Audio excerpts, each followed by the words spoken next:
La chica de la curva. A pesar de que mi automóvil llevaba las luces encendidas, una espesa bruma invadía toda la calzada. De esa niebla surgió la silueta bien torneada de una figura femenina. Reduje la velocidad y me situé a su lado mientras bajaba el cristal de la ventanilla para ofrecerme a llevarla a bordo de mi vehículo.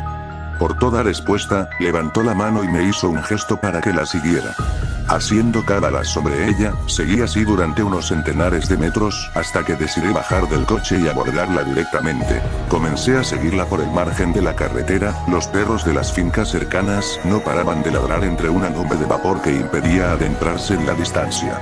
«Espera, por favor», grité sin resuello, pues me costaba seguir el ritmo de sus pasos.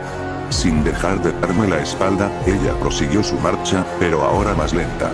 Resuelto a tomar la iniciativa, la abracé por detrás, lo cual provocó un nudo en mi garganta al notar que estaba tiesa y fría como un muerto. En ese momento, se dio la vuelta para estar frente a mí. Un escalofrío me recorrió el cuerpo cuando descubrí que esa delicada silueta ocultaba un ser de ultratumba, ajado y corrupto, cuya boca escupía un aliento hediondo. Como pude, escapé de su abrazo y eché a correr para ponerme a salvo. Para mi desgracia, quedé a merced de un camión que circulaba por el lugar.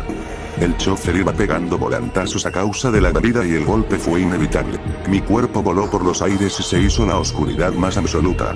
Cuando desperté, me encontraba en el hospital con los miembros en suspensión y acribillado de agujas que comunicaban con tulos.